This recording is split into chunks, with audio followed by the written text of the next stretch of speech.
오늘의 사연은 남편에게 매 맞고 사는 자신을 구해준 사람을 사랑하게 된 한 주부의 이야기입니다. 시작합니다. 12월의 공기가 내 살갗을 에워싸며 스며든다. 왜 하필 이 계절일까?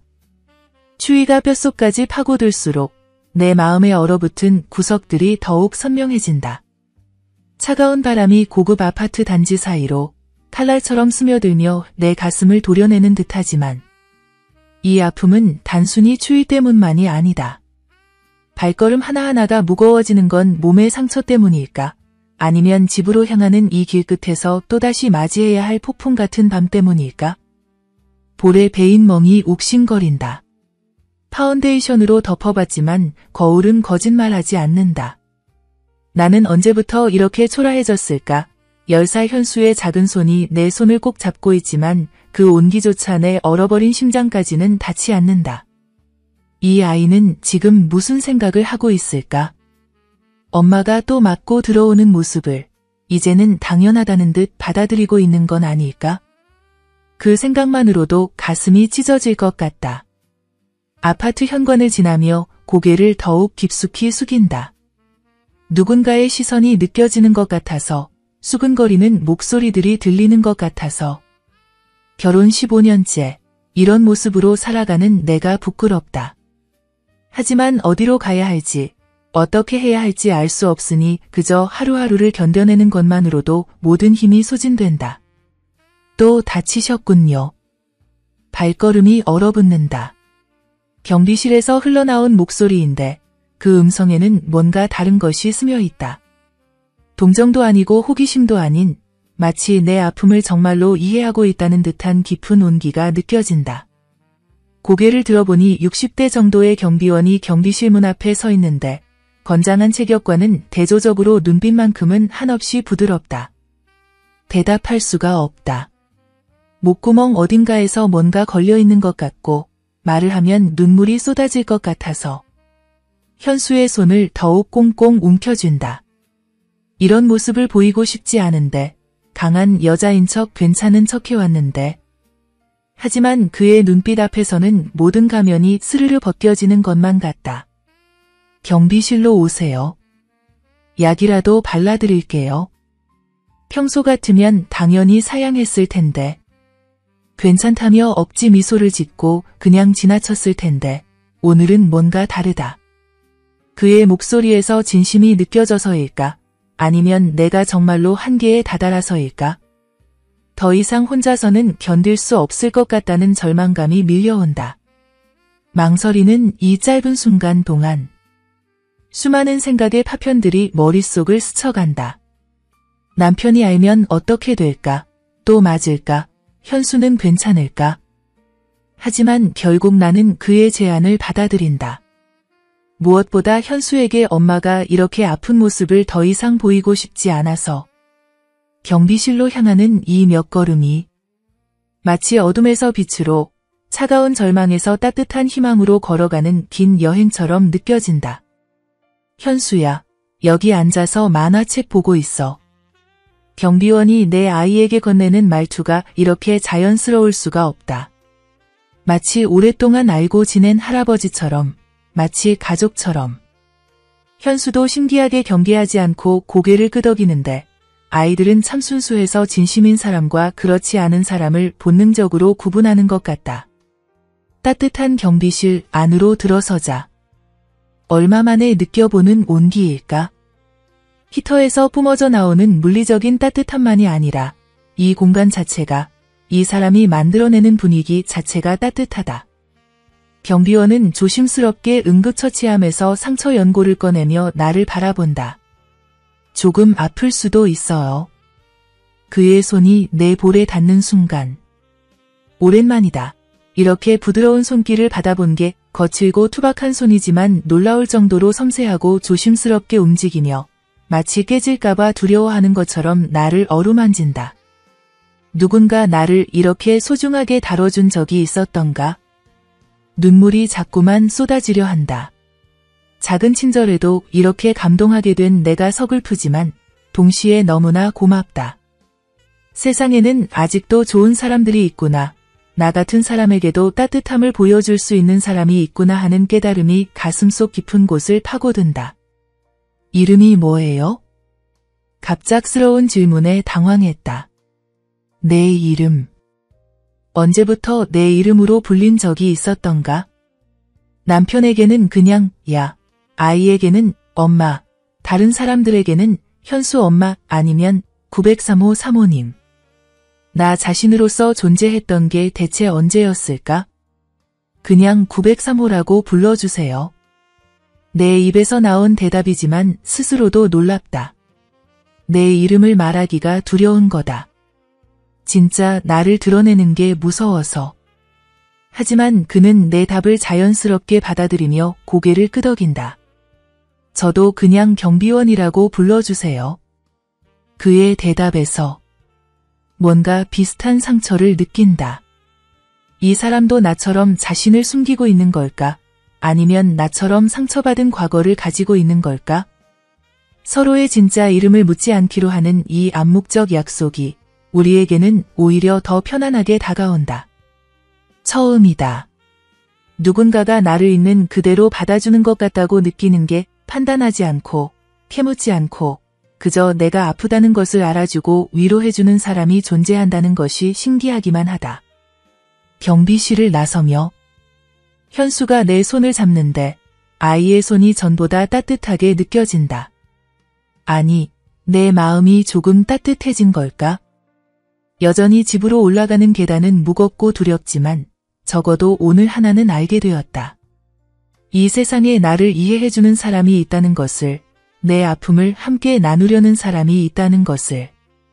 그날 밤 남편의 또 다른 폭언 속에서도 경비원의 따뜻한 손길이 계속 생각난다. 볼에 발린 연고가 스며들며 아픔을 달래주는 것처럼 그의 친절함이 내 마음의 상처도 조금씩 어루만져주는 것 같다.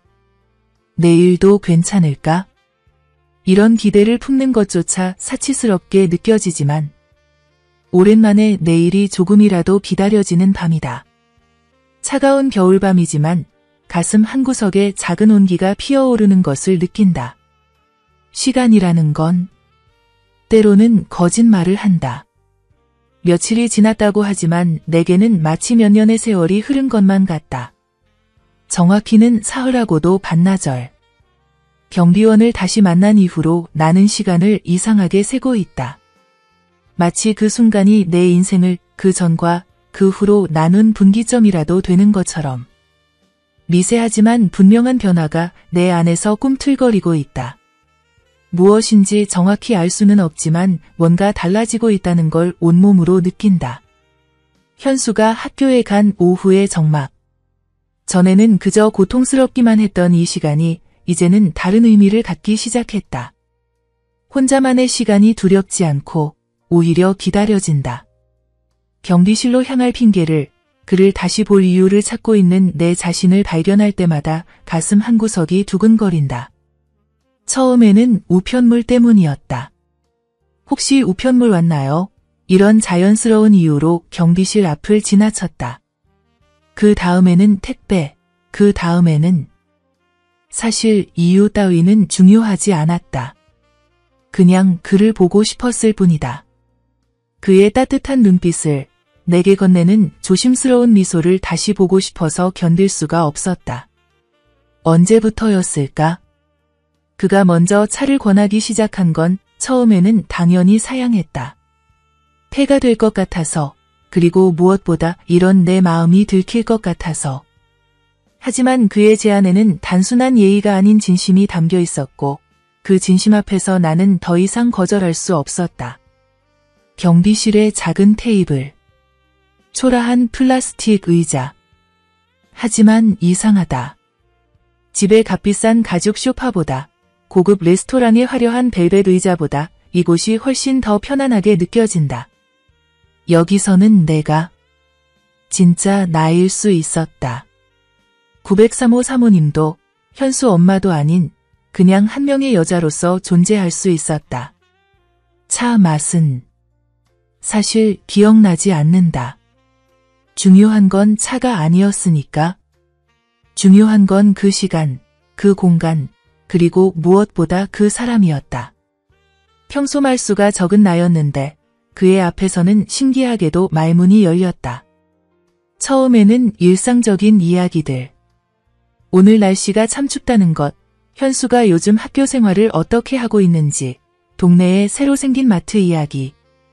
하지만 시간이 지나면서 점점 더 깊은 바다로 빠져들고 있는 내 자신을 발견했다. 내가 언제부터 이런 마음의 문을 열었던가? 언제부터 누군가에게 내 속마음을 이렇게 솔직하게 털어놓았던가? 남편이 의처증이 너무 심해요. 이 말이 내 입에서 나올 때까지도 믿을 수 없었다. 결혼 후 15년 동안 부모님에게도 몇 안 되는 친구들에게도 말하지 못했던 이야기. 창피해서, 부끄러워서, 그리고 무엇보다 혹시라도 내 잘못이라고 생각될까봐 꽁꽁 숨겨왔던 이야기가 이렇게 쉽게 흘러나오다니. 조금이라도 늦으면 어디 갔는지 캐묻고 핸드폰도 매번 뒤져봐요. 친구와 커피 한 잔 마시고 와도 바람이라도 피운 것처럼 의심해요. 말하면서도 가슴이 답답했다. 그 모든 순간들이 파노라마처럼 되살아났다. 마트에서 5분만 늦어도 추궁받던 일들, 대학 동기와 만나기라도 하면 며칠씩 시달려야 했던 일들, 핸드폰 속 모든 메시지와 통화 기록을 샅샅이 검사당하며 느꼈던 굴욕감들. 이 모든 것들이 한꺼번에 쏟아져 나왔다. 그런 식으로 사람을 감시하는 건 사랑이 아닙니다. 그의 목소리는 단호했지만 따뜻했다. 903호님은 자유로울 권리가 있어요. 자유. 이 단어를 들었을 때 온몸에 전율이 흘렀다. 자유라는 게 뭘까? 나에게 자유가 있었던 적이 언제였을까?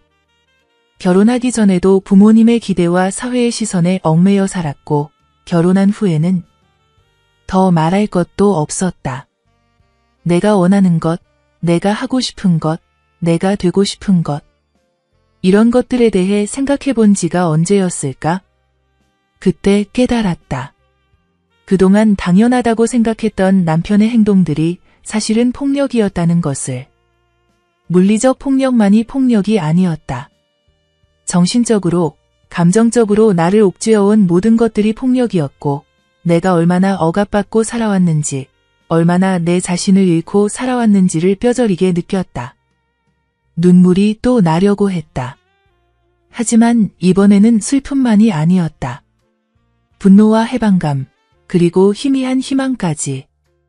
복잡한 감정들이 가슴속에서 소용돌이쳤다. 그 후로 나는 매일 오후가 되면 경비실을 찾았다.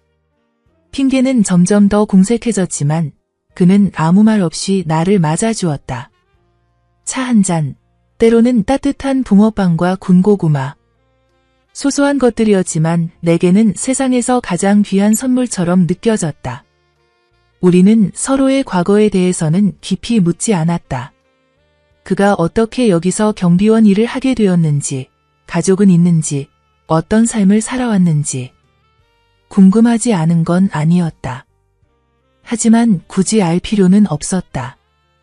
지금 이 순간에 그가, 지금 이 순간에 나와 나누는 이 온기만으로도 충분했다. 겨울이 깊어갈수록 내 마음도 함께 깊어져 갔다. 처음에는 고마움이었다. 나 같은 사람에게 친절을 베풀어주는 것에 대한 단순한 고마움. 그 다음에는 편안함이었다. 그와 함께 있으면 세상의 모든 짐을 내려놓을 수 있다는 편안함. 그리고 언제부턴가 그것은 다른 감정으로 변해가고 있었다. 설렘. 이 단어를 내가 언제 마지막으로 사용해봤을까?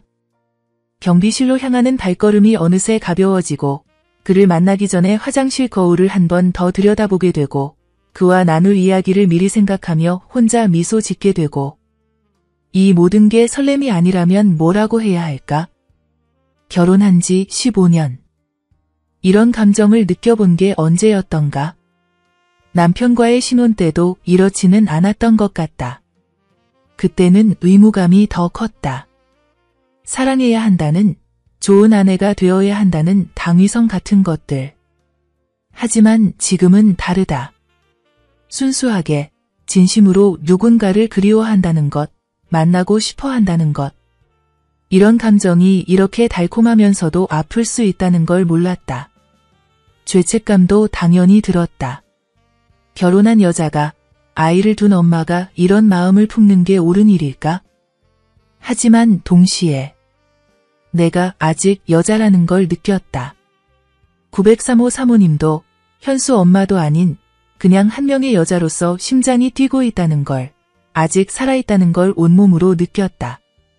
어느 날 오후, 평소와 다름없이 경비실에 들렀을 때 그가 내게 건네는 시선이 달라 보였다.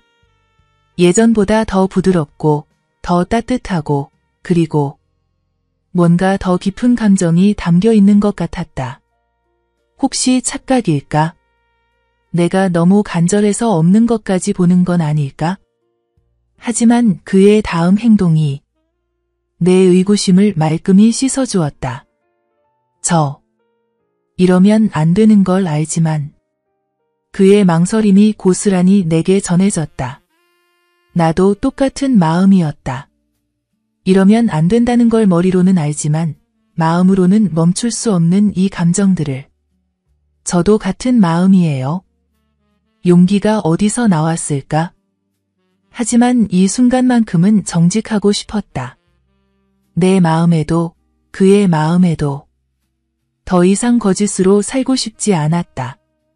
그때 그가 조심스럽게 내 손 위에 자신의 손을 올렸다. 따뜻했다. 그의 손이, 그의 마음이, 이 모든 순간이 따뜻했다. 오랫동안 얼어붙어 있던 내 마음 깊숙한 곳에서 뭔가 스르르 녹아내리는 것을 느꼈다. 우리는 서로를 바라보며 말없이 안았다. 경비실의 작은 공간에서 세상의 모든 소음이 사라진 듯한 그 순간, 오랜만에 느끼는 진짜 포옹이었다. 계산도 없고 조건도 없고 그저 순수하게 사랑받는다는 느낌. 이런 게 사랑이구나 하고 뒤늦게 깨달았다. 아무 말도 하지 않았다. 말이 필요 없었다. 서로의 마음이 이미 충분히 전해졌으니까. 이 평온하고 따뜻한 순간이 영원히 계속되기를 바랐지만 동시에 이것이 시작일 뿐이라는 것도 알고 있었다. 복잡하고 험난한 길의 시작이겠지만 적어도 혼자가 아니었다. 나를 진정으로 이해해주는 사람, 있는 그대로의 나를 사랑해주는 사람이 생겼다. 그것만으로도 세상이 조금은 다르게 보였다. 여전히 집으로 돌아가야 하고 여전히 그 차가운 현실과 마주해야 하지만 이제는 마음속 깊은 곳에 작은 등불 하나가 켜져 있었다. 행복이라는 건 왜 이렇게 연약할까? 마치 얇은 유리컵처럼 한 번의 작은 충격에도 산산조각 나버리는 내 작은 등불 같았던 그 따뜻한 시간들이 계속될 거라고 순진하게도 그렇게 믿었던 내가 얼마나 어리석었는지 이제야 깨닫는다. 행복에 취해 있는 동안 나는 주변을 제대로 살피지 못했다. 질투라는 독이 이미 우리 주위를 맴돌고 있었다는 걸. 부녀회장 김씨. 50대 중반의 이 여자를 진작 경계했어야 했는데 남편과 사별한 후 아들과도 사이가 소원해져 혼자 사는 그녀가 평소에도 경비원에게 유난스럽게 관심을 보이는 걸 봤으면서도 나는 그저 나이 드신 분의 외로움 정도로만 생각했다. 얼마나 안이했던가. 외로움이 때로는 얼마나 무서운 괴물이 될 수 있는지를. 처음에는 미묘한 신호들이었다. 내가 경비실에서 나올 때마다 우연히 마주치는 일이 잦아지고 복도에서 만나면 의미심장한 미소와 함께 날카로운 시선으로 나를 훑어보는 것. 하지만 나는 사랑에 빠진 사람의 전형적인 우둔함으로 그 모든 걸 그냥 우연이라고 생각했다. 아니, 생각하고 싶었다. 내 소중한 행복을 지키고 싶어서. 그런데 시간이 지나면서 그녀의 시선이 점점 더 노골적으로 변해가는 걸 느꼈다. 질투라는 감정이 그녀의 얼굴에 적나라하게 드러나기 시작했고 나를 바라보는 눈빛에서 적에 같은 것이 느껴졌다. 나보다 나이도 많고 경제적으로도 여유가 있는 그녀가 나를 질투한다는 게 처음에는 믿어지지 않았다. 하지만 여자의 직감이라는 건 거의 틀리지 않는다. 어느 날 오후 평소처럼 경비실에서 나오는데 그녀가 마치 매복이라도 하고 있었다는 듯 엘리베이터 앞에서 기다리고 있었다. 그 순간 직감적으로 알았다.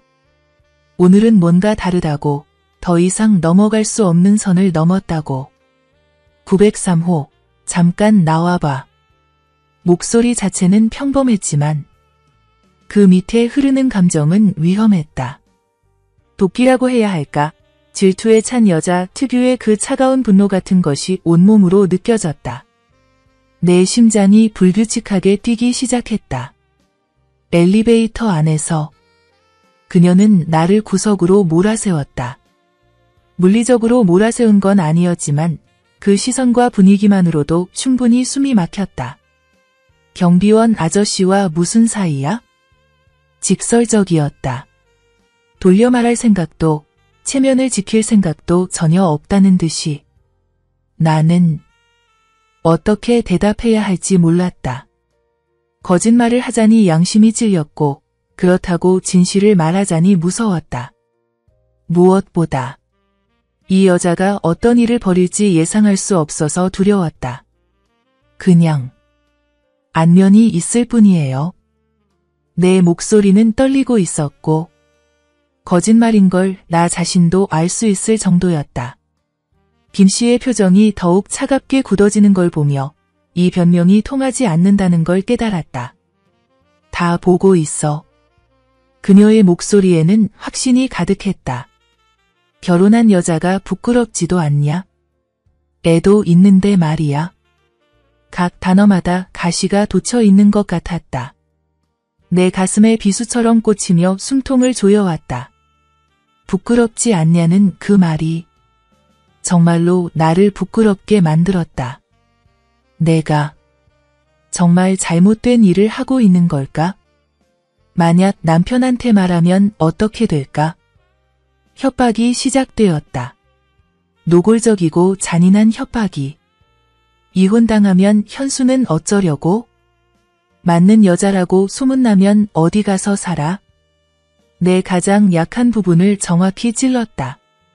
현수. 내 아들만큼은 절대 잃을 수 없었다.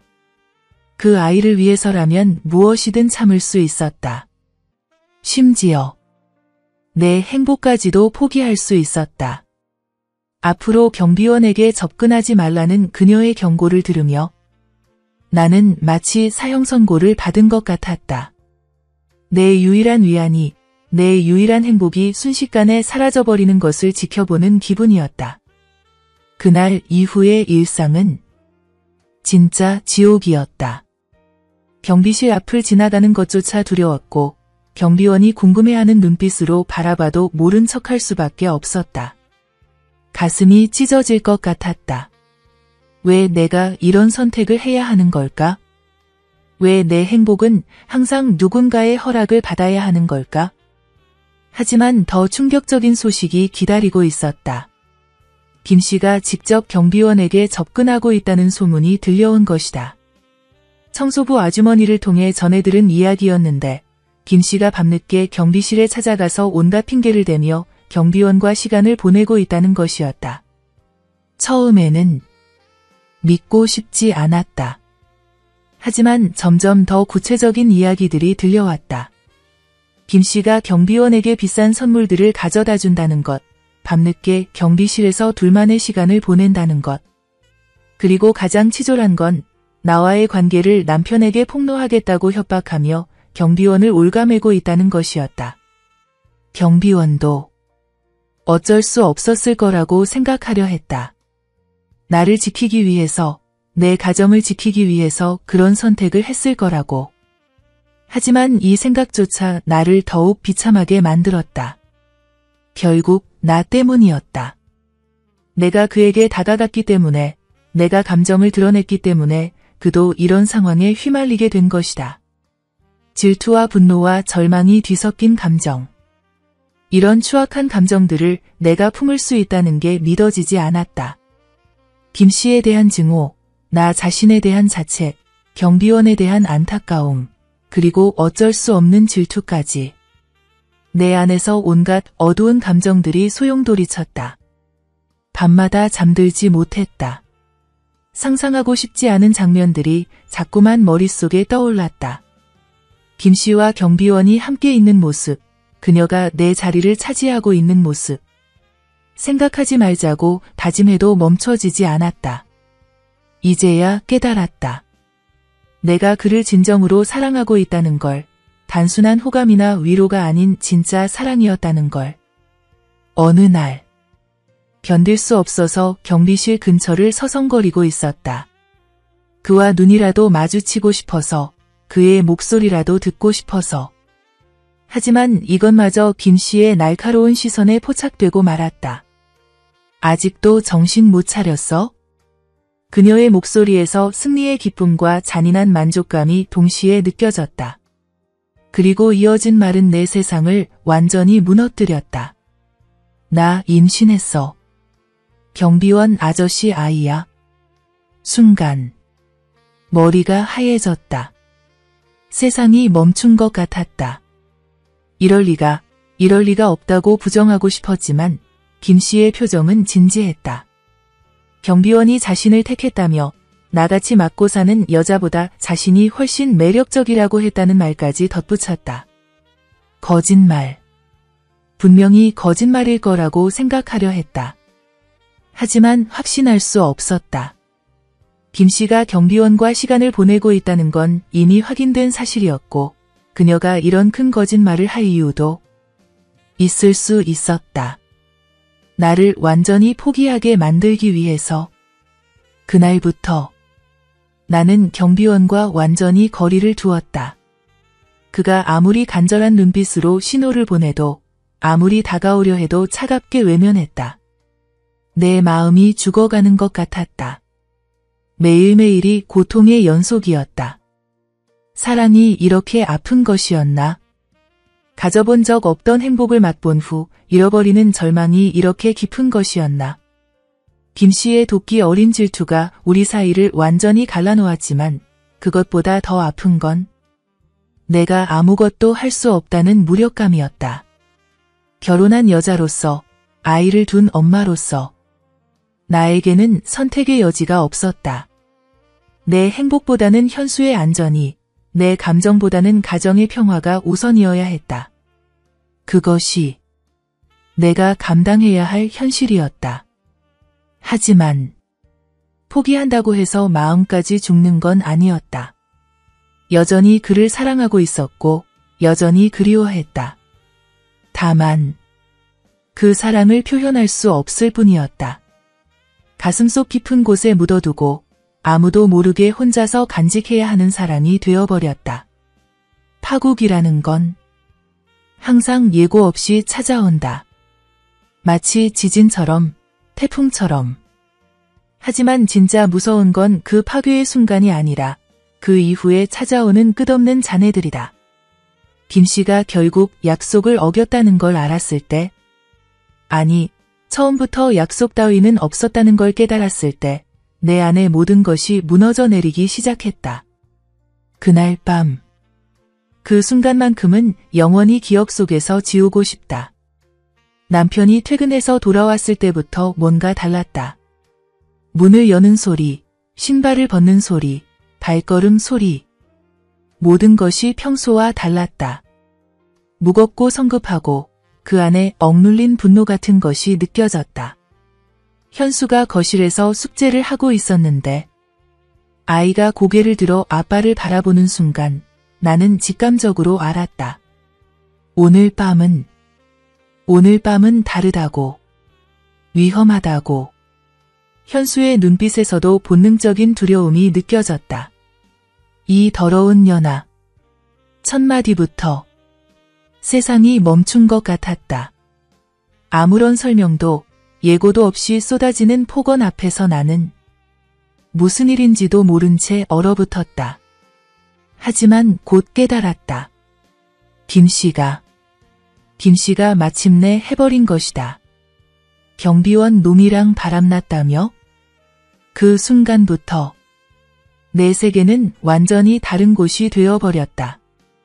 지옥이라는 게 정말 존재한다면 바로 이런 곳일 거라고 생각했다. 남편의 손이 내 뺨을 가로지르는 순간 그 충격은 단순한 물리적 아픔을 넘어서서 내 존재 자체를 부정하는 것 같았다. 뺨이 얼얼하지만 정작 더 아픈 건 마음이었다. 내 인격이, 내가 지켜온 모든 것들이 한순간에 짓밟혀버리는 느낌. 이것이 15년 결혼 생활의 결말인가? 엄마 아빠 그만해요. 현수의 절규가 귓가를 찢고 지나간다. 10살 아이가 어른들 사이에 끼어들어 엄마를 지키려고 하는 모습을 보는 것이 가장 괴로웠다. 내 아이가 이런 장면을 목격해야 한다는 것이, 이런 기억을 평생 안고 살아가야 한다는 것이 죽을 만큼 미안하고 아팠다. 하지만 남편은 멈추지 않았다. 아니, 더욱 격렬해졌다. 질투와 분노에 완전히 사로잡힌 그는 더 이상 내가 알던 사람이 아니었다. 괴물. 그런 말밖에는 떠오르지 않았다. 몸 여기저기로 쏟아지는 주먹들. 하나하나가 둔기로 맞는 것 같았다. 숨이 막혔다. 세상이 흔들렸다. 하지만 가장 아픈 건 이 모든 폭력이 사랑이라는 이름으로, 남편의 권리라는 이름으로 자행되고 있다는 사실이었다. 의식이 몽롱해져 간다. 아픔이 너무 커서 오히려 감각이 마비되어 가는 것 같다. 이게 정말 현실인가? 내가 정말 이런 일을 당하고 있는 건가? 어느 순간 모든 것이 멈췄다. 남편이 지쳐서 멈춘 건지 아니면 현수의 울부짖음 때문인지 정확한 이유는 모르겠다. 하지만 그 정적 속에서 내가 들을 수 있었던 건 현수가 흐느끼는 소리뿐이었다. 온몸이 멍투성이가 되었다. 특히 갈비뼈 쪽이 심하게 아팠다. 아마 금이 갔을지도 모른다는 생각이 들었지만 병원에 갈 수도 없었다. 이 상처들을 어떻게 설명해야 할까? 남편이 때려서 다쳤다고? 그런 말을 할 용기는 없었다. 그 밤이 끝나고 거울 속에 내 모습은 참혹했다. 얼굴은 퉁퉁 부어올랐고 팔과 다리에는 크고 작은 멍자국들이 수도 없이 많았다. 하지만 진짜 상처는 보이지 않는 곳에 있었다. 내 마음에, 내 자존감에, 내 존재 자체에 새겨진 상처들. 다음 날부터 남편의 또 다른 폭력이 시작되었다. 이번에는 경비원을 향한 것이었다. 903호 남편이라는 지위를 이용해서 온갖 갑질을 하기 시작했다. 경비실에서 큰 소리로 고함을 지르고 사소한 일로 트집을 잡고 관리사무소에 허위 신고까지. 창문 너머로 보이는 경비원의 모습이 날마다 더 초라해져 갔다. 당당하고 따뜻했던 그 사람이 점점 고개를 숙이고 위축되어가는 모습을 보는 건 내 잘못이라는 죄책감 때문에 더욱 견디기 어려웠다. 모든 게 내 잘못이었다. 내가 그에게 다가가지 않았더라면, 내가 감정을 드러내지 않았더라면 그는 이런 고통을 당하지 않아도 되었을 텐데. 후회와 자책감이 밤낮으로 나를 괴롭혔다. 견딜 수가 없었다. 더 이상 참을 수가 없어서 어느 날 오후 남편이 출근하고 현수가 학교에 간 사이 나는 경비실로 달려갔다. 그의 품에서 울고 싶었다. 위로받고 싶었다. 이 모든 고통을 함께 나누고 싶었다. 하지만 이것조차 김 씨의 감시망에 걸려들었다. 그녀는 마치 독수리처럼 우리를 지켜보고 있었던 것이다. 그때의 김 씨 얼굴에 떠올랐던 그 미소. 악마 같다는 표현이 이럴 때 쓰는 말인 것 같았다. 자신이 완전히 승리했다는 만족감, 나를 철저히 파멸시켰다는 쾌감이 역력했다. 아직도 그러고 다녀? 무력감이란 이런 감정이었구나. 아무것도 할 수 없다는 것, 아무것도 지킬 수 없다는 것, 심지어 내 감정조차 내 마음대로 할 수 없다는 것. 숨이 막힐 것 같았다. 밤마다 이불을 뒤집어 쓰고 혼자 울었다. 소리도 내지 못하고 현수가 깨면 안 되니까 조용히, 아주 조용히 울었다. 내 인생이 이렇게 될 줄 몰랐다. 사랑이 이렇게 독이 될 줄도, 행복이 이렇게 빨리 사라질 줄도 몰랐다. 그래도 살아야 했다. 포기할 수는 없었다. 현수 때문이라도 내 아이만큼은 지켜내야 했다. 비록 내 일상은 완전히 무너졌지만 그래도 견뎌내야 했다. 이것이 내 현실이고 받아들여야 할 운명이었다. 하지만 가끔, 정말 가끔씩은 생각했다. 만약 그때 다른 선택을 했다면 어땠을까? 만약 더 용감했다면, 만약 더 강했다면? 하지만 이런 생각들은 독이었다. 현실을 더욱 견디기 어렵게 만들 뿐이었다. 현수가 가끔 물어본다. 엄마, 왜 울어요? 그럴 때마다 괜찮다고, 엄마는 괜찮다고 거짓말을 한다. 내 아이만큼은 더 이상 상처받게 할 수 없으니까. 적어도 그 아이 앞에서만큼은 강한 엄마로 남고 싶으니까. 무너진 일상. 하지만 그 잔해 속에서도 살아가야 한다. 숨 쉬어야 하고, 밥 먹어야 하고, 현수를 돌봐야 한다. 이것이 어른이 된다는 것이고, 엄마가 된다는 것이겠지. 아무리 아프고 괴로워도 그냥 견뎌내는 것. 끝이라는 건 때로는 새로운 시작을 위한 잔혹한 의식 같은 것일지도 모르겠다. 남편이 이혼을 통보했을 때 나는 온 세상이 한순간에 무너져 내리는 것을 느꼈지만 지금 돌이켜보니 그것은 진짜 내 인생의 첫 페이지가 열리는 순간이었는지도 모르겠다. 물론 그 순간에는 그런 깨달음 따위는 사치품이었다. 오직 공포와 절망, 그리고 현수를 잃을지도 모른다는 원시적 두려움만이 내 온 존재를 지배하고 있었으니까. 남편이 이혼을 선언했을 때의 그 잔혹한 말들. 지금도 생생하다. 나 같은 년과는 더 이상 한순간도 살 수 없다고, 아이는 당연히 자기가 키우겠다고. 그 말을 들었을 때 정말로 심장이 멈출 것 같았다. 현수를, 내 목숨보다 소중한 그 아이를 내게서 빼앗겠다니. 어떻게 그런 말을 할 수 있단 말인가? 안 돼요. 절대 안 됩니다.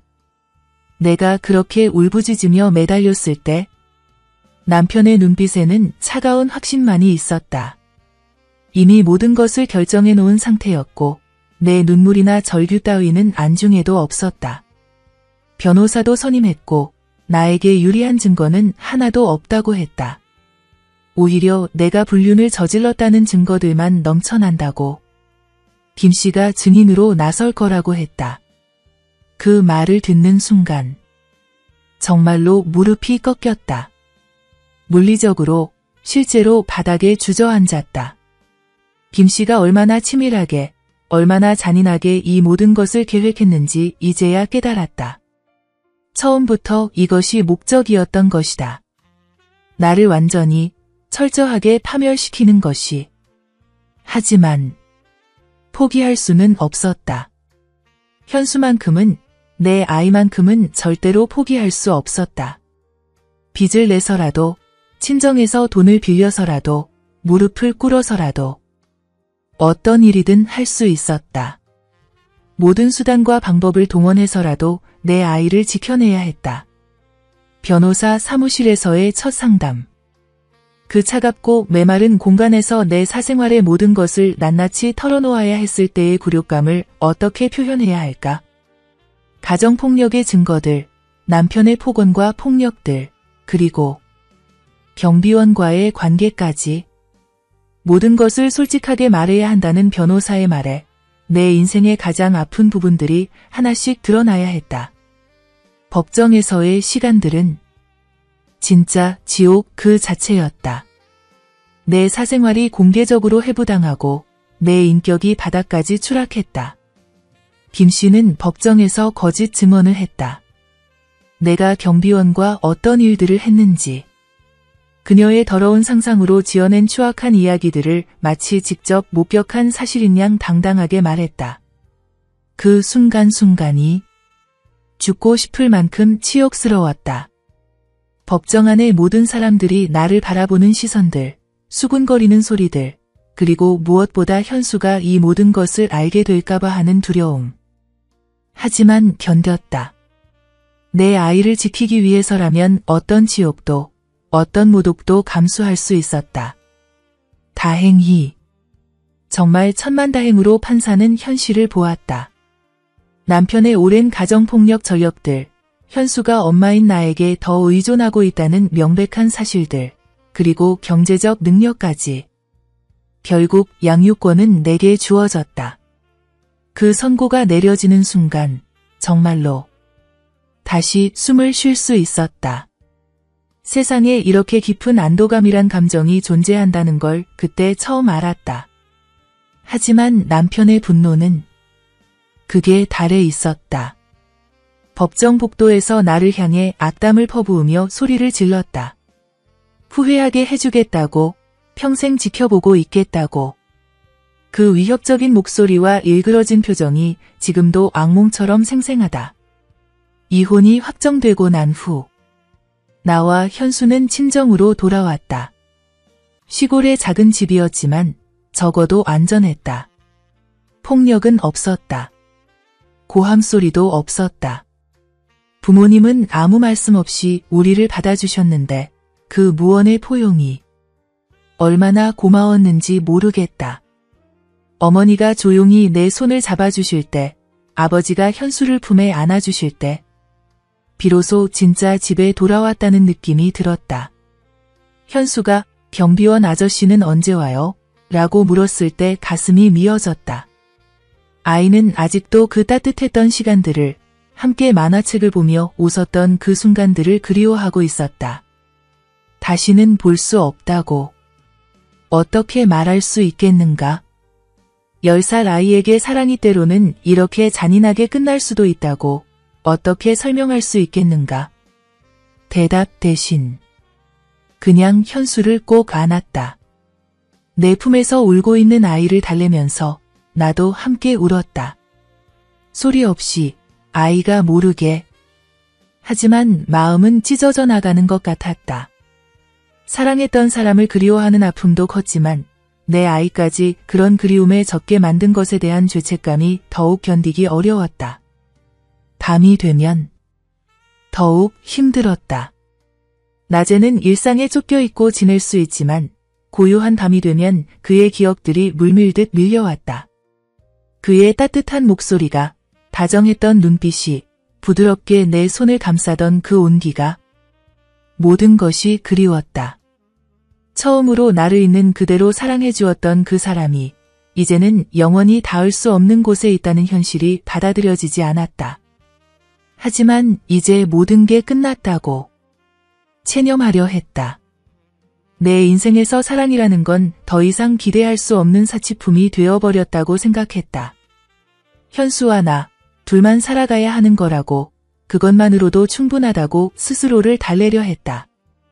친정에서의 하루하루는 평온했지만 어딘가 공허했다.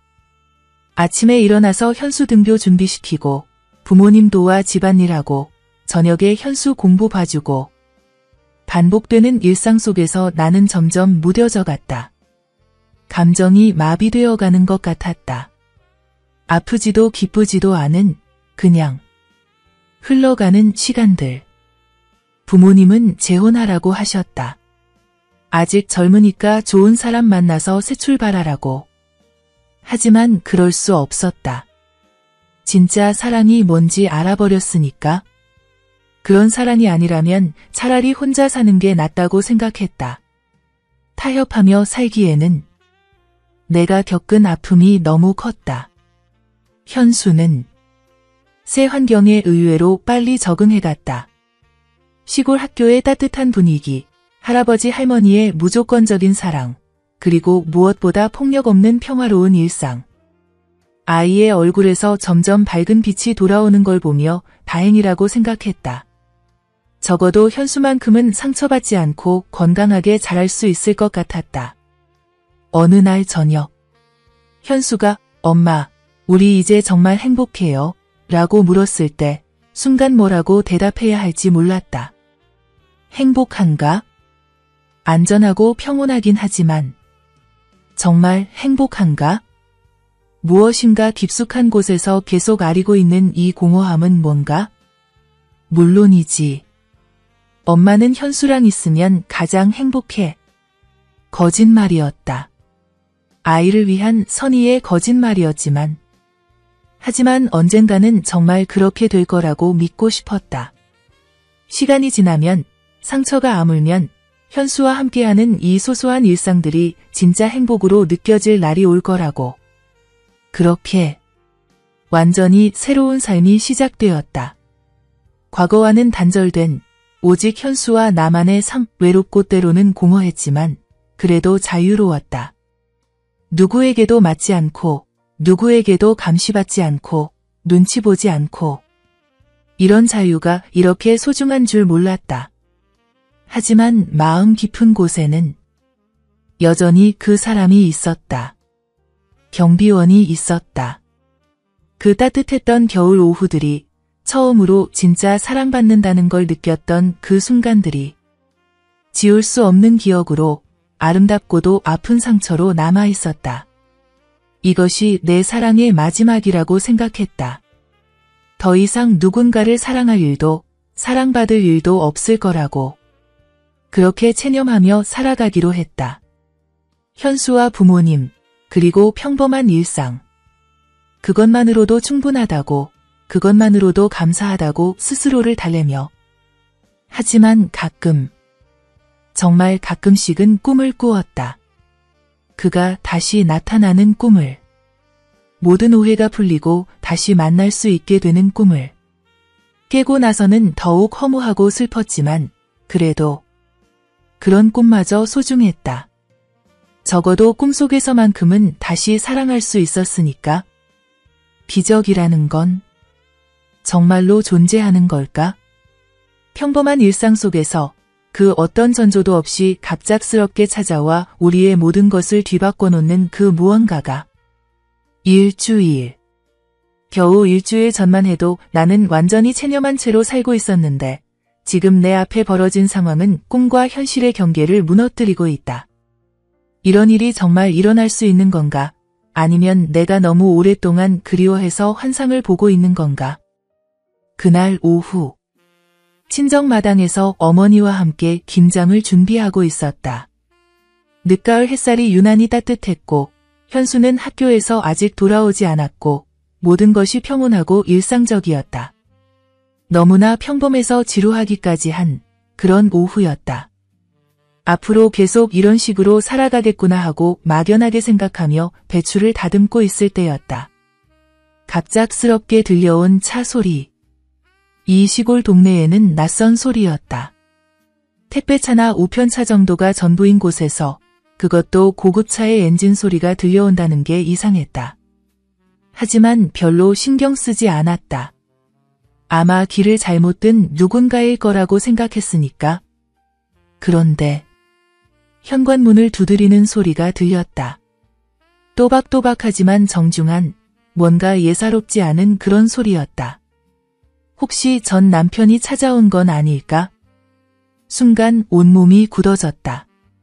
그 사람이 여기까지 쫓아올 리는 없겠지만 막연한 불안감이 엄습했다. 하지만 문 너머로 들려온 목소리는 믿을 수 없었다. 903호님 계십니까? 그 친숙한 음성. 설마 그럴 리가? 내가 잘못 들은 거겠지? 하지만 가슴이 미친 듯이 뛰기 시작했다. 이런 희망을 품어도 되는 걸까? 또다시 실망하게 될까봐 두려우면서도 혹시나 하는 간절함을 억누를 수가 없었다. 문을 열었을 때 내 눈앞에 서 있는 사람을 보고 정말로 기절할 뻔했다. 경비원이었다. 분명히 그 사람이 맞았다. 하지만 모든 것이 완전히 달랐다. 평소에 입던 경비원 유니폼 대신 값비싼 정장을 입고 있었고 뒤편에는 영화에서나 볼 법한 검은색 고급 승용차가 서 있었다. 현실감이 완전히 사라져버렸다. 이게 정말 현실인가? 같은 사람이 맞나? 머릿속이 하얘지면서 아무런 생각도 할 수 없었다. 마치 평행우주에서 온 누군가를 보는 것 같은 그런 기묘한 느낌이었다. 그가 건넨 명함을 떨리는 손으로 받아들었다. XX그룹 회장. 그 유명한 재벌 기업의 회장이라고 적혀 있었다. 신문이나 텔레비전에서만 봤던 그 이름이 내 손안의 작은 카드에 새겨져 있었다. 온몸에 전율이 흘렀다. 믿을 수가 없었다. 내가 사랑했던 그 경비원이 재벌 회장이라니. 이런 일이 현실에서 벌어질 수 있단 말인가? 동화책에서나 나올 법한 이야기가 정말로 내 인생에서 일어나고 있단 말인가? 아들들과의 재산 분쟁 때문에 집을 나와 숨어 지내고 있었습니다. 그의 설명을 처음에는 이해할 수 없었다. 왜 하필 경비원 일을? 왜 그런 고생을? 하지만 곧 그의 진심을 느낄 수 있었다. 진짜 사람들을 만나고 싶어서였다고, 가식 없는 순수한 관계를 원해서였다고 하는 그의 목소리에는 깊은 외로움과 진정성이 담겨 있었다. 그렇다면 나를 사랑해준 것도 진심이었던 걸까? 나 같은 평범한 여자를, 상처받고 초라한 여자를 정말로 사랑해준 걸까? 가슴 깊숙한 곳에서 뭔가 뜨거운 것이 올라오는 것을 느꼈다. 희망이었을까? 아니면 믿고 싶은 간절함이었을까? 김 씨의 거짓말에 대한 진실도 그제야 밝혀졌다. 임신 같은 건 당연히 거짓말이었고 그냥 우리 사이를 갈라놓으려는 악질적인 계략이었다는 것, 그때 느꼈던 그 절망과 배신감이 얼마나 무의미한 것이었는지. 하지만 동시에 안도감도 밀려왔다. 그가 그 여자와 그런 관계가 아니었다는 것, 나만을 생각하고 있었다는 것이. 제가 더 이상 참을 수 없는 건 당신 전 남편입니다. 그의 눈빛이 차갑게 변했을 때 지금까지 본 적 없는 표정이었다. 따뜻하고 부드럽던 그 사람이 이렇게 무서운 얼굴도 지을 수 있다니. 하지만 무서운 동시에 가슴이 뜨거워졌다. 나를 지키려는 마음이 이렇게 강렬하게 전해져 왔으니까 전 남편에게 무슨 일을 할 거냐고 묻고 싶었지만 묻지 않았다. 알고 싶지도 않았다. 무엇을 하든 그것은 그의 몫이었고 나는 그저 누군가 나를 위해 분노해준다는 사실 자체가 고마웠다. 15년 동안 아무도 나를 지켜주지 않았는데 이제야 그런 사람이 나타났다는 것이. 그에게 새 집의 열쇠와 차 키를 건네받았을 때 손이 떨렸다. 시내의 깨끗한 아파트라고 했다. 현수가 다닐 좋은 학교도 근처에 있다고. 이 모든 것이 꿈만 같아서 언제 깨어날지 모른다는 불안감마저 들었다. 너무 큰 선물이에요. 이런 건 받을 수 없어요. 사양하려고 했지만 그는 단호했다. 당신은 처음으로 있는 그대로의 나를 선택해준 여자입니다. 이 정도는 당연한 겁니다. 그의 말을 믿기 어려웠지만 그의 눈빛에는 거짓이 없었다. 진심이었다. 정말로 나를 사랑하고 있었다. 그때 깨달았다. 신분이나 재산 같은 것들은 정말 중요하지 않다는 것을. 경비원이든 재벌 회장이든 나를 사랑해주는 그 마음만이 중요하다는 것을. 처음 만났을 때의 그 따뜻함이 조금도 변하지 않았다는 것을. 하지만 동시에 부담스럽기도 했다. 너무나 다른 세계의 사람이 되어버린 것 같아서. 내가 과연 그런 사람과 어울릴 수 있을까? 함께 할 수 있을까? 온갖 복잡한 감정들이 머릿속에서 소용돌이쳤다. 신분이 바뀌었다고 해서 제 마음까지 바뀌는 건 아닙니다. 내 마음을 읽기라도 한 듯 그가 조용히 말했다. 저에게 당신은 여전히 그때의 903호예요. 경비실에서 차 한잔 나누며 진심을 말해주던 그 사람 말이에요. 그 말을 들었을 때 모든 의구심이 사라졌다. 정말로 변하지 않았구나. 여전히 그 따뜻하고 진실한 사람이구나. 외적인 모든 것이 바뀌었어도 그 본질만큼은 그대로였다. 눈물이 또 나려고 했다. 하지만 이번에는 슬픔의 눈물이 아니었다. 기쁨과 안도감, 그리고 믿을 수 없을 만큼 벅찬 감사함이 뒤섞인 눈물이었다. 포기했다고 생각했던 사랑이, 끝났다고 믿었던 이야기가 이렇게 다시 시작될 수 있다니. 시간을 주세요. 그에게 말했다. 갑작스럽게 바뀐 상황들을 정리할 시간이 필요해요. 그리고 현수에게도 설명해야 하고. 그는 이해한다는 듯 고개를 끄덕였다. 기다리겠다고, 얼마든지 기다리겠다고 했다. 그 인내심 있는 모습에서도, 여전히 나를 배려하는 마음에서도 변하지 않은 그의 본 모습을 확인할 수 있었다. 그가 떠난 후 한참 동안 그 자리에 서 있었다. 방금 전 일이 정말 현실이었나 싶어서. 손안의 열쇠와 명함이 아니었다면 정말로 꿈이었다고 생각했을지도 모르겠다. 어머니가 놀란 눈으로 나를 바라보고 계셨다. 그분도 상황을 이해하지 못하고 계셨다. 당연했다. 나조차도 아직 정리가 되지 않았는데. 하지만 한 가지는 확실했다.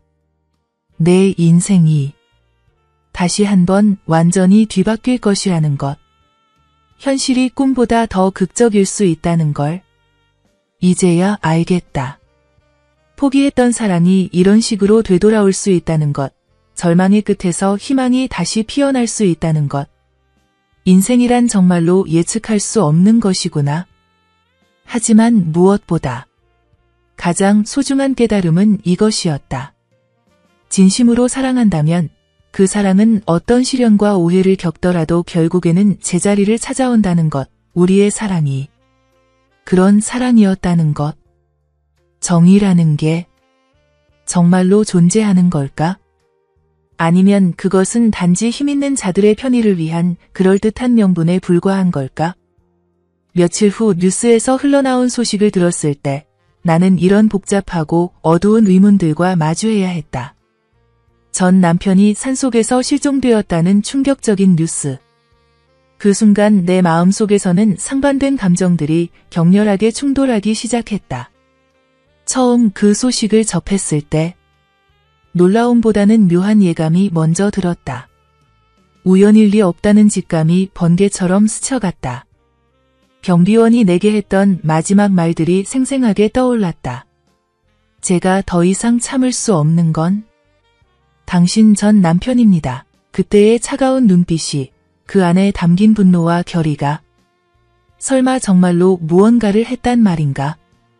텔레비전 화면 속에서 뉴스 앵커가 담담한 목소리로 상황을 전하고 있었다. 등산을 갔다가 길을 잃었다고 추정된다는 것, 대대적인 수색 작업이 진행 중이라는 것.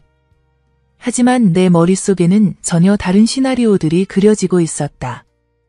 우연한 사고가 아닐 거라는 확신이 점점 강해졌다. 며칠 후, 전 남편이 발견되었다는 소식이 들려왔다. 다행히 목숨은 건졌지만 상당한 충격을 받은 상태라고 했다. 물리적 상처보다는 정신적 충격이 더 컸다는 의료진의 발표. 구체적으로 무슨 일을 겪었는지는 알려지지 않았지만 그가 완전히 다른 사람이 되어버렸다는 소문들이 돌기 시작했다. 경비원이 나에게 진실을 털어놓았을 때 내 온몸이 떨렸다. 자신이 직접 개입했다고, 폭력의 대가를 치르게 했다고 말하는 그의 목소리는 평온했지만 그 평온함 속에 숨겨진 무서운 힘을 느낄 수 있었다. 죽이지는 않았지만 다시는 여자에게 손을 대지 못하게 확실히 각인시켰다고. 그 사람이 당신에게 한 모든 일들을 몸으로 기억하게 만들었습니다. 두려웠다. 솔직히 말하자면 정말로 두려웠다. 내가 사랑하는 사람이 이런 일을 할 수 있다는 게, 이런 어두운 면을 가지고 있다는 게, 하지만 동시에 부인할 수 없는 시원함도 느꼈다. 15년간 나를 억압하고 때리고 짓밟았던 그 사람이 마침내 그에 상응하는 대가를 치렀다는 사실에 복잡한 감정들이 내 마음속에서 뒤엉켰다. 안도감과 죄책감, 고마움과 두려움. 그리고 무엇보다 누군가 나를 위해 이렇게까지 해줄 수 있다는 사실에 대한 압도적인 감동. 15년 동안 아무도 나를 지켜주지 않았는데 이제야 그런 사람이 나타났다. 하지만 이런 마음을 품는 내가 나쁜 사람인 걸까? 다른 사람의 고통을 보며 시원함을 느끼는 내가 악한 걸까? 밤늦게 혼자 있을 때면 이런 자문자답들이 끝없이 반복되었다. 도덕적 딜레마라고 해야 할까? 피해자로서의 복수욕과 인간으로서의 양심 사이에서 나는 계속 흔들렸다. 전 남편과 관련된 충격적인 소식들은 시간이 지나면서 조금씩 잠잠해졌다. 그 사람이 정신적 충격으로 인해 완전히 달라졌다는 소문, 다시는 폭력적인 행동을 하지 못할 거라는 이야기들. 이 모든 것이 정말인지 확인할 길은 없었지만 적어도 나와 현수를 더 이상 괴롭히지 못할 거라는 확신은 들었다. 응징과 구원. 내 인생에서 이 두 가지가 동시에 일어났다. 나를 괴롭혔던 사람은 그에 상응하는 벌을 받았고 나를 사랑하는 사람은 나에게 새로운 삶을 선물해 주었다. 이런 극적인 일이 정말 현실에서 벌어질 수 있다니 여전히 믿기지 않는다. 하지만 분명한 건 내 마음이 다시 뛰기 시작했다는 것이었다. 오랫동안 죽어있던 꿈들이, 희망들이 다시 꿈틀거리기 시작했다. 두렵기도 하고 부담스럽기도 했지만 동시에 이렇게 살아있다는 느낌이 든 지가 언제였는지 모르겠다. 새로운 시작. 정말로 완전히 새로운 인생이 시작되는 것 같았다. 과거의 모든 상처와 아픔을 뒤로하고 진정으로 사랑하는 사람과 함께 살아갈 수 있게 된 것이다. 그것도 현수와 함께 우리 모두가 행복할 수 있는 새로운 터전에서. 물론 아직 해결해야 할 것들이 많았다. 현수에게 어떻게 설명할 것인가, 새로운 환경에 어떻게 적응할 것인가, 그리고 무엇보다 이 모든 변화를 감정적으로 어떻게 받아들일 것인가. 하지만 이제는 혼자가 아니었다. 함께 할 사람이 있었고 그것만으로도 모든 어려움을 극복할 수 있을 것 같았다. 행복이라는 건 어떤 모습을 하고 있을까? 새 집에서의 첫 아침, 레이스 커튼 사이로 스며드는 부드러운 햇살을 받으며 나는 그런 철학적인 질문을 품게 되었다. 이것이 정말로 내 삶인가? 꿈에서나 그려보았던, 아니 감히 꿈꾸지도 못했던 그런 삶을 실제로 살게 된 것인가? 창밖으로 보이는 도시의 풍경, 멀리 흐르는 강물, 그리고 무엇보다 이 평온함. 고함 소리도, 위협도, 폭력도 없는 이 고요한 아침이 얼마나 소중한지 새삼 깨닫는다. 새 집은 그야말로 꿈의 공간이었다. 깨끗하고 현대적인 인테리어, 햇살이 가득 들어오는 넓은 거실, 현수만을 위한 개인 공간까지. 그동안 상상해본 적도 없던 여유로운 공간들이 우리를 맞이했다. 하지만 무엇보다 중요한 건 여기에는 폭력이 없다는 것이었다. 누군가의 기분을 살피며 숨죽여야 할 필요가 없고 언제 폭발할지 모르는 지뢰밭을 걸어다니듯 조심스럽게 행동할 필요도 없었다. 그저 평온함만이 흘렀다. 현수의 변화가 무엇보다 눈에 띄었다. 새 학교에 적응하는 것도 놀랍도록 빨랐지만 그보다 더 중요한 건 아이의 표정과 몸짓이 완전히 달라졌다는 것이었다. 예전처럼 어른들의 눈치를 살피지 않았고 아빠가 화낼까봐 조심스럽게 발걸음을 옮기는 그런 모습도 이제는 찾아볼 수 없었다. 대신 아이다운 천진난만함이, 호기심 넘치는 밝은 에너지가 돌아왔다. 친구들과 함께 웃으며 뛰어노는 현수를 볼 때마다 가슴이 뜨거워졌다. 이런 평범한 일상이, 이런 소소한 행복이 얼마나 소중한 건지 뼈저리게 느꼈다. 그동안 우리가, 특히 현수가 얼마나 억압된 환경에서 살았는지를 역으로 깨달을 수 있었다. 아이가 이렇게 밝게 웃을 수 있다는 것, 자유롭게 뛰어놀 수 있다는 것. 이런 당연한 것들이 당연하지 않았던 우리의 과거가 새삼 아프게 다가왔다. 경비원은, 아니, 이제는 그를 본명으로 불러야 하지만 여전히 나에게는 그 따뜻했던 겨울 오후의 경비원으로 기억하고 싶었다. 신분이 바뀌었다고 해서 내 마음속에 그가 변하는 건 아니었으니까. 그 소박한 경비실에서 차 한잔 나누며 서로의 마음을 확인했던 그 순간들이 지금도 가장 아름다운 추억으로 남아 있었다. 매일 저녁, 그는 우리를 찾아왔다. 아무리 회사 일이 바빠도, 아무리 중요한 회의가 늦어져도 빼먹지 않고 우리 집을 찾았다. 현수의 숙제를 함께 봐주고, 나와 저녁을 함께 먹고, 때로는 그냥 소파에 나란히 앉아서 조용한 대화를 나누었다. 거창한 데이트나 화려한 선물보다 이런 일상적인 시간들이 훨씬 더 의미 있고 소중하게 느껴졌다. 그런 시간들을 통해 우리는 진짜 가족이 되어가고 있었다. 서로의 삶에 자연스럽게 스며들고, 서로의 일상을 함께 나누고, 서로의 감정을 이해하고, 법적인 가족관계가 아니어도 마음으로는 그 어떤 가족보다도 끈끈한 유대감을 형성해가고 있었다. 하지만 가끔은 부담스럽기도 했다. 그의 진짜 신분을 생각하면 내가 과연 그런 사람과 어울릴 수 있을까 하는 의구심이 고개를 들곤 했다. 재벌 회장의 연인이라는 역할. 상상해본 적도 없던 그런 위치에 내가 적합한 사람일까? 혹시 그에게 누가 되는 거는 아닐까? 그런 내 마음을 알기라도 하듯 그는 항상 자연스럽게 행동했다.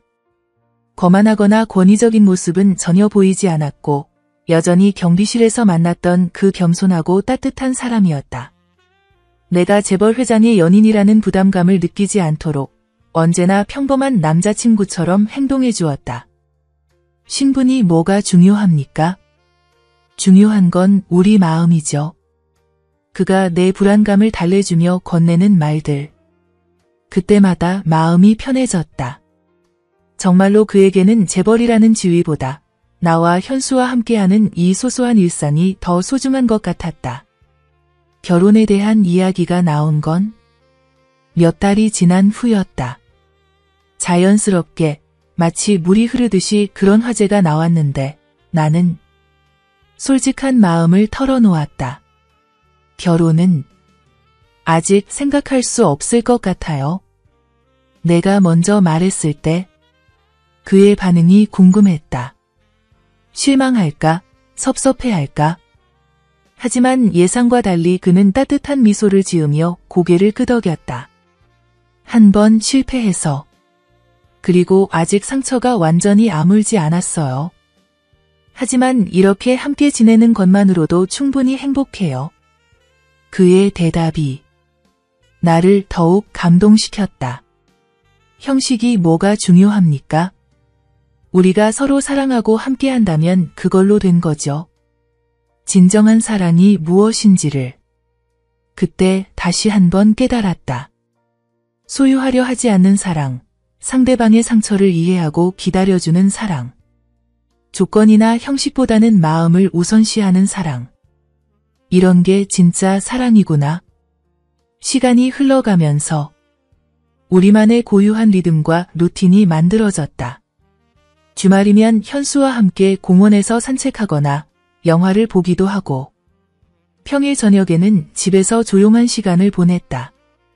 특별하지 않은 평범한 일상이었지만 그 평범함 속에서 진짜 행복을 찾을 수 있었다.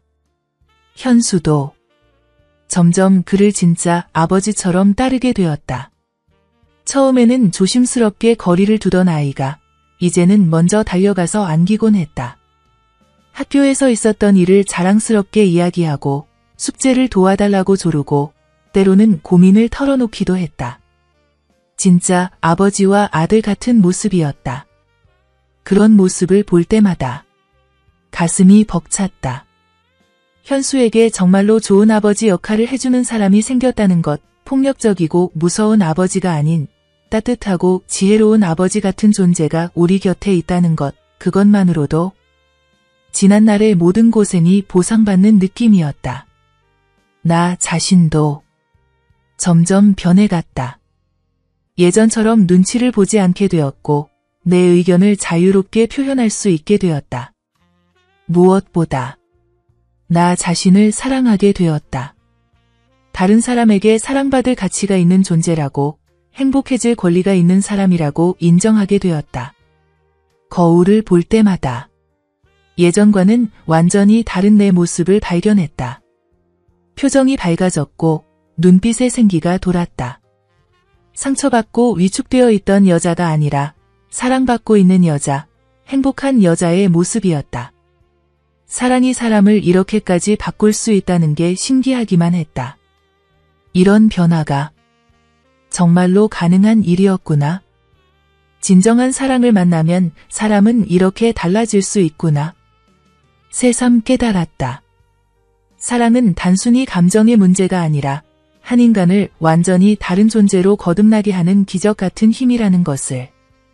새로운 시작. 말 그대로 모든 것이 새로웠다. 과거의 상처들이 완전히 사라진 건 아니었지만 적어도 그 상처들이 더 이상 내 발목을 잡지는 않았다. 앞을 볼 수 있게 되었고 미래에 대한 희망을 품을 수 있게 되었다. 행복하다는 것. 이런 감정이었구나. 매일 아침 눈을 뜰 때마다 새로운 하루가 기대되고 매일 밤 잠들기 전에 오늘 하루에 대한 감사함이 마음을 가득 채우는 것, 소소한 일상들이 모두 선물처럼 느껴지는 것. 이런 게 진짜 행복이었다. 물론 모든 것이 완벽한 건 아니었다. 때로는 과거의 기억들이 불현듯 떠올라 마음을 아프게 하기도 했고 새로운 환경에 적응하는 과정에서 작은 어려움들도 있었다. 하지만 이제는 그런 것들을 혼자서 견뎌내지 않아도 되었다. 함께 할 사람이 있었고 서로를 의지할 수 있었고 그것만으로도 어떤 어려움이든 극복할 수 있을 것 같았다. 가족이라는 건 혈연으로만 이루어지는 게 아니구나. 시간이 흘러 우리가 진정한 가족이 되어갔을 때 나는 이런 깊은 깨달음을 얻게 되었다. 혈연보다 더 단단한 유대, 그것이 우리가 된 가족의 모습이었다. 사랑으로 맺어진 관계가 때로는 피보다 진하다는 말이 이런 의미였구나 싶었다. 1년이 지나고 또 다시 1년이 흘러가면서 우리만의 독특하고 아름다운 가족 문화가 자연스럽게 만들어져 갔다. 주말 아침이면 3명이 함께 부엌에 모여서 브런치를 준비하고 저녁 식탁에서는 현수가 학교에서 있었던 재미있는 일들을 신나게 이야기하며 우리 모두가 함께 웃곤 했다. 이런 소소한 일상들이 차곡차곡 쌓여서 우리만의 소중한 추억이 되어갔고 그 추억들이 우리를 더욱 단단한 가족으로 묶어주었다. 엄마, 우리 정말로 행복하죠? 어느 날 저녁, 현수가 내게 물었을 때 나는 이번에는 조금의 망설임도 없이 대답할 수 있었다. 그럼 세상에서 가장 행복해. 이제는 거짓말이 아니었다. 진심으로 마음 깊은 곳에서 우러나오는 진실이었다. 과거의 모든 아픔과 상처들이 완전히 사라진 건 아니었지만 그 아픔들보다 훨씬 크고 따뜻한 행복이 우리 가족을 감싸고 있었다. 그가 현수에게 어떤 아버지인지 지켜볼 때마다 가슴이 뭉클했다. 너무 엄하지도 않고 너무 방종하지도 않은 딱 적당한 선에서 아이를 올바르게 이끌어주는 모습이었다. 현수의 꿈과 재능을 발견해주고 격려해주며 실수했을 때는 따뜻하게 감싸주면서도 올바른 길로 인도해주는 이런 완벽한 아버지를 현수가 만날 수 있다니 정말로 기적 같은 일이었다. 학교 운동회에 우리 3명이 함께 참석했을 때의 그 특별한 순간들을 잊을 수 없다. 다른 가족들과 전혀 다를 바 없는 우리의 자연스러운 모습, 현수가 달리기를 할 때 함께 목이 터져라 응원하고 아이가 넘어져서 무릎이 까졌을 때 2명의 어른이 동시에 달려가서 걱정하던 그 순간들. 이런 평범한 가족의 모습들이 얼마나 소중하고 아름다운지 새삼 깨달았다. 부녀 회장 김 씨는 소문을 듣고 뒤늦게 찾아왔다가 그가 재벌 회장이라는 사실을 알고는 얼굴이 새하얗게 질려서 도망치듯 사라져버렸다. 한때 그렇게 우리를 괴롭히고 방해했던 사람이 권력과 돈 앞에서는 이렇게 초라하게 무력해질 수 있다니. 씁쓸하기도 했지만 동시에 통쾌한 기분도 들었다. 하지만 무엇보다 그런 사람들의 시선이나 평가 같은 것들이 더 이상 우리에게는 중요하지 않다는 걸 깨달았다. 계절이 바뀌고 또 다시 바뀌면서 우리의 사랑도 더욱 깊어져 갔다. 처음에 그 뜨겁고 열정적인 사랑에서 이제는 더욱 깊고 안정되고 성숙한 사랑으로 발전해 갔다. 서로의 존재 자체가 편안하고 자연스러운 공기나 물처럼 없어서는 안 될 소중한 존재가 되었다.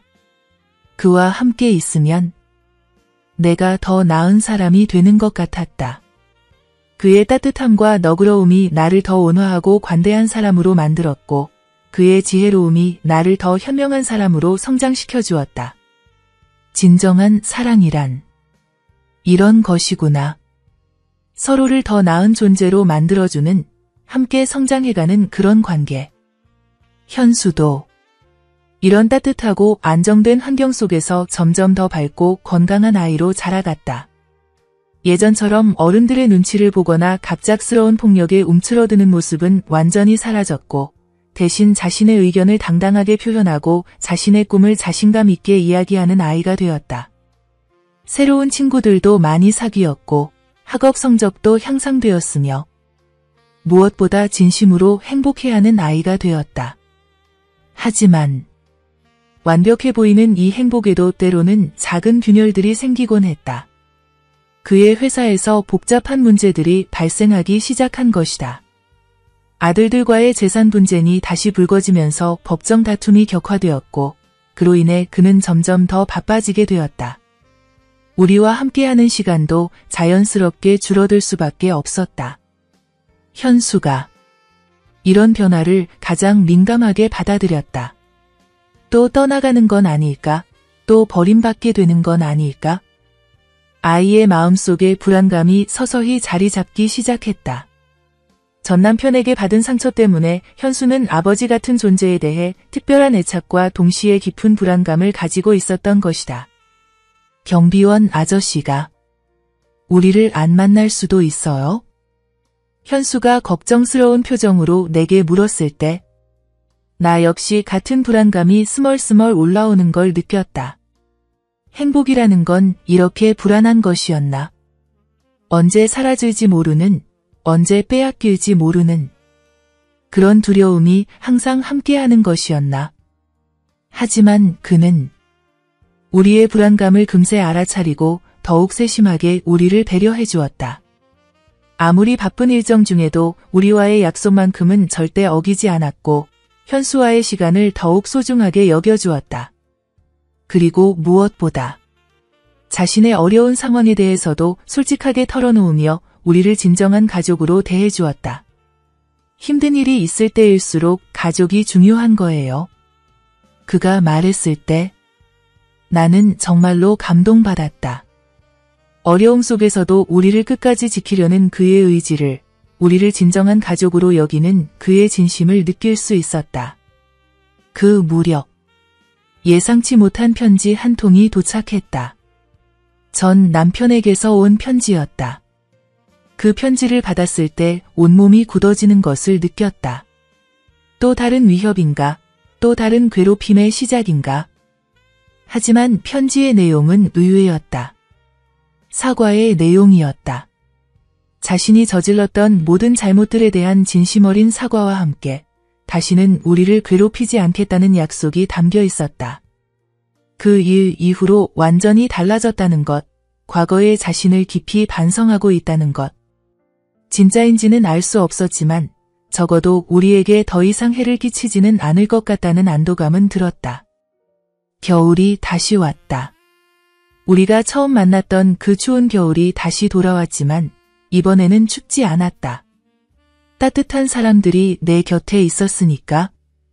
사랑하는 사람들과 함께 보내는 겨울은 이렇게 포근하고 아름다울 수 있구나. 진정한 가족.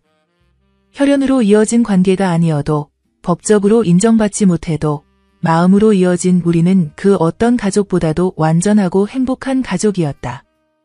서로를 이해하고, 서로를 지지하고, 서로를 사랑하는. 이런 게 진짜 가족이구나. 하지만 인생은 언제나 예측할 수 없는 변화를 준비하고 있다. 우리의 평온한 행복도 새로운 시험대에 오르게 될 것이고, 그때 우리가 과연 이 소중한 관계를 지켜낼 수 있을지 아직은 알 수 없다. 하지만 한 가지는 확신할 수 있다. 우리에게는 서로가 있고 어떤 어려움이 와도 함께 이겨낼 수 있다는 것. 그리고 무엇보다 이미 충분히 행복했다는 것이다.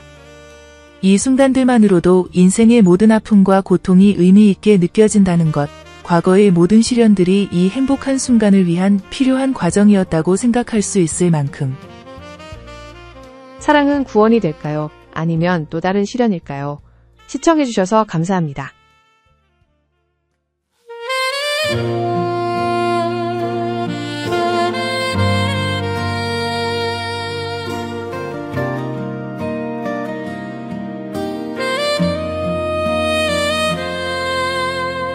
산다는 게 다 그런 거지요. 웃다 보면 또 눈물 나고, 지나온 날 돌아보아도 잡을 건 아무것도 없더이다. 우리 함께 가십시다. 이길 끝까지 노래하며. 인생 뭐 별거 있나요? 사랑 한 줌 남기면 되지요.